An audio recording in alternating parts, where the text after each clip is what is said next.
there's no digital transformation, digitization without these key actors of industry. So my name is Sam Amanor. Like I said, I work for a company called Blue Space Financial Cloud.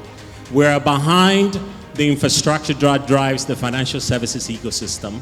And we're a global company working here in Ghana, supporting Ghanaian banks, insurance companies, stock exchanges, ministries of finance, and tax authorities. So joining me, I have my good friend, Mr. Dr. Albert Entry Busiako. He's basically the head of the Cybersecurity Authority here in Ghana. Mr. Albert, please, a few words. What you do, what does the Cybersecurity Authority do? Really quick, 2 seconds. The Cybersecurity Authority is a creation of Act 1028, which is the Cybersecurity Act. Essentially, the Act was passed by the 7th Parliament to address the gaps in mitigating inherent risks arising from our ongoing development in digitization. So basically, the authority, which currently the Acting Director General is responsible for regulating cybersecurity matters of the country. I think an important activity has commenced with respect to the designation of 189 institutions of the Republic, which are considered critical national information infrastructure owners. That is very important because I've been hearing quite a lot. I've been here. The platform, the infrastructure, for example, if you look at the Momo interoperable infrastructure, which is running our system, the paperless port, the GIS system. Vice President mentioned about our revenue from online application of passport and so on and so forth. Now, the reality is, in this area of digital transformation, there are inherent existential risks. In other words, as we adopt technology, hacking or one way or the other, compromise of a system will happen. So we need to really sit up and put the necessary measures in place. And I think that is why the authority has been able to help with the designation of 189 institutions, that we are implementing the necessary risk management programs to arrest them. There are risks there. But I think it's also important in terms of the digital leadership of today's CEO to consider investment in cybersecurity not as a cost. It's not at all. It ought to be seen as enabling investment as far as, so once we put money there to deploy the system, the infrastructure, we need to make the necessary investment also to secure the very infrastructure. Excellent, excellent. So basically, Africa is moving forward towards the digital transformation. As you can see in the last few years, we have more unicorns in Ghana, Nigeria than any other part of Africa. Nigeria is taking the lead, and cybersecurity is one of the most central key areas driving this. And a round of applause to this authority, because it's going to be the trust that will allow us to have confidence in the digital ecosystem. Please give him a round of applause. A quick introduction. We're also joined here by Deloitte. I'm going to skip our lady. I'm going to bring you last. Deloitte is joining us. Mr. Wale Oyeren, who is the Partner Enterprise Tech and Performance. We've heard a lot about talent, right? One of the hindrances for getting into the digital ecosystem we've seen in Africa is talent. Recently, there's a company called Andela, which became a unicorn, basically training African talent based in Africa and recruiting them into the West, basically to give them opportunities to basically change their lives. So, Deloitte, Mr. Wally, what's happening in the talent space? What do you do first, and then what's happening in the talent space when it comes to digital? Because there's a barrier. Today, we're importing technology more than we're exporting. I think GIP's talked about creating the ecosystem. I don't see or know anywhere in Africa where African talent is actually being exported or African tech products are being exported. So talk to us briefly about what we're doing in the talent game in the tech space. Thanks, Sam. I really appreciate the opportunity to speak on this. So I lead enterprise technology for Deloitte in West Africa, and that is connected to our leading global practice around technology. In fact, Deloitte globally is like 50% technology consulting, which shows that we are much more of a tech consulting firm and digital firm than our contemporaries in this particular industry. And that's the strength of what we are bringing into this region. And what we've seen is that in providing solutions in this region, helping quite a few of our clients, of which I've advised several personally around digital transformation. The talent question is actually a real one, a current issue that my clients are facing, our clients are facing, and we internally are also facing. So you've mentioned Andela. Andela is one of our clients, by the way. And one thing that we've recognized is that the only solution is to produce these talents in large quantities, because we are going to lose them. There is no way that you say you will not lose people to the Canadas and the USs and the whatnot. But rather than having only 5 people and you lose 3, why not have 200 and you lose 50? So that by the time those that are good are going to go, you have a lot still left behind. That's why we have programs like Deloitte Academy, for example, where we bring massive numbers of people in, train, upskill, and some of them we retain to work with us, some go to work with our clients and whatnot. We have partnerships with companies like SAP, for example, that have a program called YPP. They train at virtually no cost every year, about 50, 100 people. We take like 10, 15 to come and work with us. They go all over just to build out this skill and this talent. But the key thing to focus on in my mind is rather than just focusing on building the skill, is retaining this skill in a way that unlocks the true value. And what we think companies need to focus on is getting agile leadership. Because if you don't have the right culture, even if someone was going to stay with you and work with you, the way you manage, the way you run them, the way you utilize their talent, can make them say, I'm fed up, I'm not going to do this anymore. That kind of culture is what you see in these unicorns you are talking about. The agile culture, zero hierarchy, free communication. That we've seen has helped a great deal, even in the face of the onslaught of these foreign forces taking our talent away, have helped us at Deloitte to retain a lot of our skilled talent, because they know that within our organization, they have a voice, they have the imperative to make decisions and to make an impact, and they have a purpose that even goes beyond profit. So that kind of agile mindset is something that we also need to bear in mind as we are looking at managing talent. Okay, this is very interesting.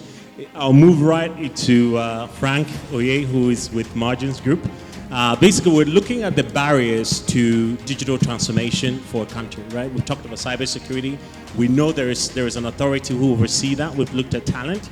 I want to move to identity, KYC, knowing your customer, having further trust in the ecosystem. How are we leading in that? I know you've joined ID for Africa. Margins is Ghana is actually one of the most progressive ID ID hubs in Ghana, because without that, we will not going to get anywhere. So where are we in terms of leadership, and what kind of leadership acceptance have you gotten from the top? Is political support, management support, to be able to drive this particular key agenda to be able to allow digital transformation to thrive? Thank you.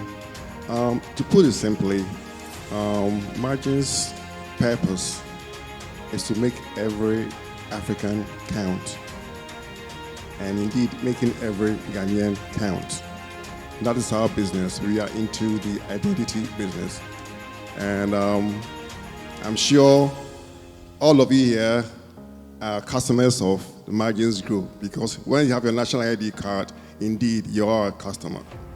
So it means that when we want to go through the digital platform, you want verified identities. We cannot digitize when we don't have real identities that can be verified. So what we've done in the Margins Group is that we have first and foremost put together world-class solutions. What do I mean? If you look at your Ghana card, it's a smart card. It has all the significant technological features that makes us best in class when it comes to identity in Ghana. And these cards, I'm glad to say, were all manufactured here in Ghana. 148K gig on your card, dual interface, all the security features, that makes us one of the unique cards in the world. Secondly, it's only a matter of card, it's about the data. The whole concept about identity is about data and how we can turbocharge and harness the data. So we've inserted digitization into our identification system such that it is turbocharged. You can access any services through your Ghana card by just putting your unique ID PIN number. And what makes that very critical, because for those who may not know, about 90% of Ghanaians who register for Ghana card were previously undocumented. What this means is that by the stroke of the Ghana card, we have opened and encouraged social and financial inclusion in the country.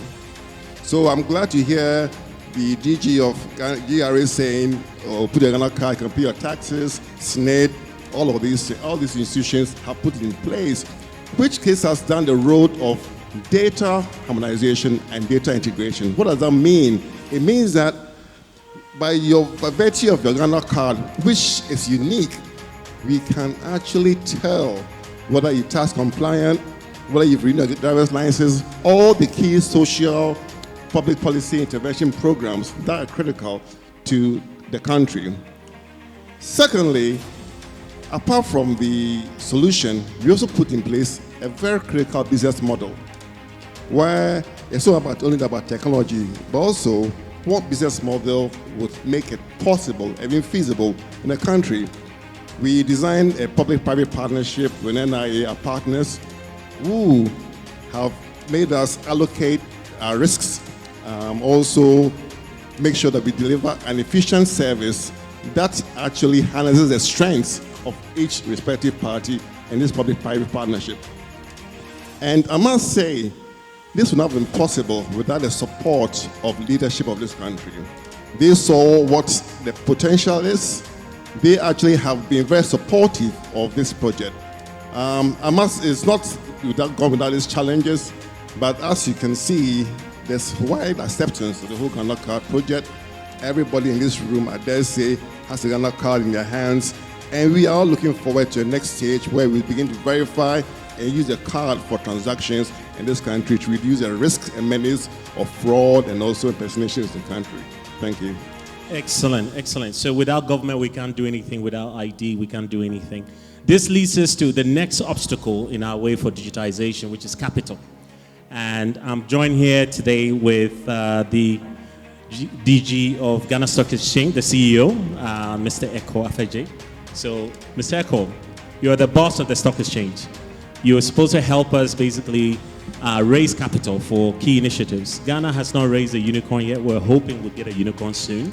I'm sure if we have to put GRA into the unicorn status and start, P&Ls around GRA, we'll get a lot of investments into GRA, right? How are we creating liquidity in the stock market? How are we bringing capital into the ecosystem here in Ghana to spur up digitization as a hot area? In Nigeria, more tech companies are getting funded than any other industry. So what can we do in Ghana to sort of build up this kind of capital raise and regional integration, if you will? Thank you very much. And you keep on changing my topic. From digitization to integration, now to capital raising. It doesn't matter. All ends up on one. How do we raise capital to develop our businesses, to expand and grow the economy generally? Stock markets generally are set up to provide or facilitate the mobilization of long-term capital. And that is what most exchanges do all over the world. At the same time, they provide liquidity for the instruments that are being issued. In other words, you raise capital by floating shares or bonds, and the exchange will provide you that liquidity when you want to sell and get your money back. Ghana Stock Exchange has been in existence for 32 years. We've raised over, let's say, on the bond side, 12 billion cedis have been raised on the market. On the equity side, over 100 billion have been raised on this market, but just by a few companies. We have just about 36 companies listed. Why is this so? Specifically around tech, what have we done in that gap?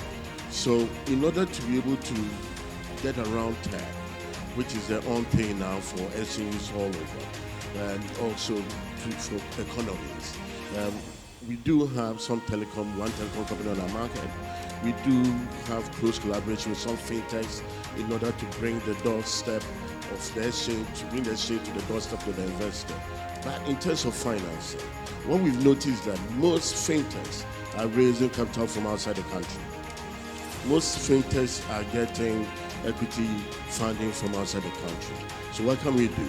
What we're trying to do is to try and get closer to the fintechs and try to find out whether we can do some incubation programs where we can get them to raise capital in Ghana, so that in Ghana we can grow our businesses, and also the wealth we create will also stay in this country. So that is one way that we can go about it. But for digitization, that is the way to go for capital markets. Integration is going to happen, and we need to make sure that digitization is the one that will lead the way in terms of how do we access capital across West Africa. And that is very key. If we want to help fintechs, then we need to create a larger pool of funds. And to be able to do that, then we need to have integration of our capital markets. Together, our market cap in West Africa is just about 270 billion, about 70 billion US dollars, which is just like 1/20th of that of Joburg and all. So that is still very small. But when you take Ghana, it's just like $10 billion. But when you take West Africa as a whole, that's about 70, 80 billion dollars. So we can create that larger pool of funds in order for fintech companies to be able to raise capital across West Africa. But to be able to do that, we also need to do digitization. How do I access the market in Nigeria? How do I access the market in Cote d'Ivoire? So digitization is key, and the exchange is ready to help fintechs to raise long-term capital. Excellent, excellent. I'm going to shift to my good friend, Connor. Connor is the CEO for Software Group. Software Group, basically, maybe you can introduce who you are real quick, and then your question is, you're on the IP side. You own IP. You're selling this IP that our private sector businesses need. Our public sector businesses require your software. What are some of the constraints you're getting into to speed up adoption of your software or IT tools into this private sector to speed up this digitization agenda that we have? Thank you very much, Sam. Good afternoon, everybody. It's really great to be here. Software Group is a global technology company. We have a technology stack that we call DigiWave. It's built for scalability and security and massive sort of integration capability. And off of that, we've used sort of a microservices architecture, for those of you in the tech space, to sort of build a digital banking platform and a digital insurance platform. So that's the introduction side. To answer the question, we're talking about what was billed in the premise for this panel as the fourth industrial revolution, which is effectively the technology revolution. I actually think we've gone through a couple of phases of that revolution so far, and I'd like to talk about, just quickly mention those. So the first phase was probably about 15 years ago, where technology organizations came to various businesses with a piece of white paper, and they said, what would you like? What's going on? And we wrote down all the things that those organizations wanted, and we built that. And that was, I think, really great because it was consultative. So it built trust. But then when it came to implementation, it largely, almost in every case, went over budget, or it took a lot of time, or when the brain trust on either the demand or the supply side of that transaction went away, you ended up with an obsolete system. And nobody knew how to deal with that, and it was very limiting. And that pushed us into phase two, which I think is sort of more like, let's say 10 to 7 years ago, which sort of, that turned the competitive side, the competition side of technology provision to productization, right? So I'm going to develop a product. It's very specific, and in that way, I can be clear and transparent about what it does not do, how fast I can go to market with it, and what it costs. And that was really helpful because it drove technology into a place where we could be a little bit more, we knew it was coming. We could be a little bit more planning oriented. We didn't have to worry about what it did and didn't do. And this was very good because it did drive down costs and it did take things to market quicker. But the problem now with that is quite a few financial service providers or other service providers that rely on digital now have 10 plus vendors. They have 10 plus vendors, and those vendors don't necessarily talk to one another. And unfortunately, that has, in fact, limited innovation. And it means that the vision that you may have for technology is limited by the definition of the product that you own, right? So that enters phase 3, which I think has just begun. And I think, well, maybe not just. It had started to begin pre-COVID, but COVID gave it some rocket fuel. Yeah, COVID gave it rocket fuel. And that's phase 3, which is standard, but extremely flexible. A bit of a hybrid between the first 2 phases. Yeah? And so the conversation has flipped from I have this product and here's the features and here's the price, to hopefully much more around value proposition. Right? What are the gaps in your platforms? So to answer the question, how do leaders sort of energize this or move forward in this place? I think it's first a recognition of these phases that we've gone through. I think it's an application of some prioritization in terms of, here's the technologies that I have in my suite. I like these, I don't like these work, these don't. But identifying the gaps in between. Let's talk about use cases. Let's talk about pain points. I don't want to have a conversation around product, feature, and price anymore. And if leaders in this room, if leaders on the supply or the demand side of a technology discussion are talking with product, features, and price, in my opinion, and maybe too provocative, but it's the wrong discussion. It's shifting from the business has a strategy in the boardroom, they create that strategy, then it moves down to the management teams, they say, okay, let's go and do this. But let's go and do this, it moves to the procurement teams, right? So now you have solutions that the big boss wants to deploy, but the procurement guy who wants to consume this tech may be shopping on price. How are you getting over that hurdle? And then I'll move to Adoma, and then we'll come back home, and then we'll close the session. Yeah. So what are some of the constraints, and how you're removing this procurement? First, you're talking to the guy who knows what they want. Now procurement is now talking to you to consume digitization agenda that wants to be deployed. And take the time to have a collaborative and consultative approach. So that aspect of the first phase that I mentioned, which was the consultative side, which built the trust, that has to come back into the discussion. Okay, that has to come back into the discussion. So in order, the constraint is exactly as you said, it went to procurement and it was product, features, price. And so it now needs to come back to that consultative approach. And yes, it may take a little bit of extra time, but then at least you're talking about your needs. You're talking about the business that you want to achieve in the market. Technology shouldn't limit that, right? Technology should follow the business need rather than the business saying, oh, well, we can't do everything we want because this technology only goes so far. In fact, it doesn't anymore. Technology now is able to fill those gaps, yeah? So it's I would say critical to that is a consultative approach with the right stakeholders. It shouldn't bounce around like that. There should be a workshop. Here's our needs. Here's our use cases. Let's talk. And it doesn't necessarily commit an organization to a sale, right? Exactly. Awesome, awesome. So now this moves to Adoma. Please introduce yourself. And then your question is, as you know, fintech or financial services is going everywhere. I'll just read a few things. Fintech is the largest category of unicorns, accounting roughly for 1 in every 5 unicorn, which is receiving capital, right? But this is happening to innovators in the center. What's happening to the people in the back end, in the rural areas? How are we solving financial inclusion, right, in Ghana? Because it's cutting across everything. We have Ghana.gov, we have other systems. How is Visa seeing digital leadership, and how are you handling financial inclusion in other markets, and what can we do to learn from that? Hello, Sam. Good afternoon, everybody. By way of introduction, I look after these operations here in Ghana. So it's really around delivering and executing the strategies, identifying new opportunities, and making sure that we land them. So financial inclusion is very, very, very dear to our hearts. We, from a Visa perspective, see it on many angles. Through our business, and then also through how we operate as a local business in the markets that we operate in. And I will name 5 things that we have done well, not necessarily in Ghana, but Ghana is part of it, but across the continent and also globally. One of the things that we set out in 2020 is that we said that by 2023, we would enable 50 million small, medium enterprises.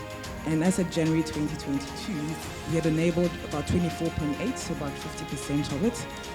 With this run rate, we're probably a little bit shy of our target, but it's something that we're really looking to do. Another thing that we've done on the continent is through the Visa Foundation, we've raised $6.85 million and worked with various grants to be able to make that accessible to various entities on the continent. So the height of the pandemic, for example, we're very, very involved with the Red Cross in terms of providing, at the time, it was access to healthcare, for vulnerable individuals. Another thing that is very dear to our hearts is really around empowering women and women businesses. We all know that if you empower a female, you've empowered whole communities. And so many of you probably have heard about Visa's global initiative called She's Next, where we work with female-owned businesses and work with them to be able to grow their businesses. And through this, we're working with the Women's World Bank, and we've raised about $20 million that we're working on specifically around that. Another thing that we've done, and which is very, very close to here in this market, is we've partnered with a global NGO that works with various companies using tech to grow and scale businesses called NetHope. And they've partnered with a company called SIA, Strategic Invest and Impact Advisors. And we've done a pilot study where we looked at how access to technology, so in this case, it is through smartphones and being able to access digital financial literacy, how it has led to an increase in businesses for female-owned enterprises. We're super excited about that. It's a pilot project which we're hoping to scale, and we're looking to roll out those results very, very soon. And another thing that we've done, and I'm going to end with that, is we are also looking to, well, since 2020, we have enabled globally 500 million underserved and unserved people in the economy. So, these are, probably gives you, there's a lot more, but hopefully this gives you a sense in terms of what we've done around financial inclusion globally in the continent and in Ghana. So we're not just swiping, you're helping us to really get a message out there, financial literacy. Yeah, so Sam, it's not just about that. You need to enable economies. And you realize as well that if you digitally enable economies, especially in the developing economies, it can lead to 3% growth in GDP. So this is something that we're very, very serious about. We also realize that if you enable small, medium enterprises digitally, it can lead to a 17% increase in revenue. These are things that we're serious about. We also know that small, medium enterprises are the backbone of communities. They're the backbones of Ghana. And so we need to ensure that we digitally enable and bring more people to be financially included. That's how we're going to grow society. Excellent. Now I'm going to move to Romeo, who's going to introduce himself. You talked about enabling digital activity. Romeo is the doer. He's not a talker. His company does the work. So Romeo, over to you, right? I think the government has talked about paperless government, digitization, Ghana.gov. We've seen quite a number of initiatives that has gone on, right? Where do you think we are in terms of the maturity of these ecosystems that you're digitizing? Do you feel the ecosystem is ready to adopt digitization? Because I still see a lot of paper in the government agencies, right? So if you have to measure it, where are we, 1 to 10? In terms of that drive, somebody talked about measuring agencies in terms of our digital index, if you will, right? So can we put some scoring around the government digitization agenda? And where are we exactly in terms of that, in your experience? Thank you very much. It's a very difficult question. I don't have statistics to give. No, I won't try. But we've been doing quite a lot in the space in trying to bring digitization to the government sector, and not just that, and also private. What we've realized is that even as we push on the payment side, enabling people to be able to make the payment, we also want to look at the back end of some of our institutions, because some of our institutions are still paper-based, and that makes it difficult for the citizen to be able to interact. So as part of what we are doing is to create, in fact, we've created a tool that allows companies, government agencies to digitize very, very fast. It's drag and drop, and then we're able to create your form digitally and be able to link it to payment and create a back end for you, and also with the USSD, so that you can quickly start moving as you think about maybe in-depth integration. Because what happens is that a lot of the systems are standalone, but even as GRA boss talked about, integration is going on. And very soon, most of our independent systems will be integrated. And when you are doing integration, you want to make sure that you have a unique identifier that tracks the people. And I think that is what Frank was saying. Once we roll out the Ghana card, and it is pervasive. I am waiting for the day when you are born, you have Ghana card. And for that, when we get there, which Vice President is smiling, when we get there, we then will be able to track everyone. And that allows us to be able to pivot our system in a way that integrates all that we are doing. I visited Rwanda, and I wanted to use that as an example. I think the GRA boss talked about 80 kilometers per hour. They have 60 kilometers per hour. And you cannot go beyond that. And what are they doing? They are just using smart cameras on the roads everywhere. It is not in city, but in cities. You can't go beyond that. When you go beyond it, a ticket is generated. The policeman stops you. There is a vehicle that scans all the vehicles that are coming, and you know that you have a ticket. And you are stopped, you pay, you go. So, yes, in Ghana, we are doing a lot of things right, but we still have a lot to go. Once we're able to get the back ends of our public sectors digitized, then it will allow citizens to be able to interact better, and also, obviously, the businesses to be able to interact with our government agencies better. So maybe we are about a mid, maybe 5 to 6. No, not 5%. About 50 to 55%. Okay. I think we should be aggressive on the public sector back ends to ensure that people will be able to digitize it and the response time to the citizen is improved. Thank you. Awesome. I saved the last hard question for the best lady here. Madam Yakoba, would you please introduce yourself, what you do? But your question is, as Romeo talked about digitization in the public sector, you're doing quite a bit in the private sector, specifically financial services.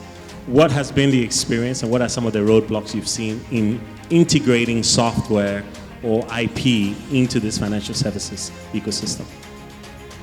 So my name is Yakoba Amo. I work with Inlax Limited, and Inlax is part of a group of companies. We've been here in Ghana for almost 25 years. It's a multinational, so we operate within Ghana, across West Africa, East, and we have a regional office in Nigeria and an office in East Africa as well.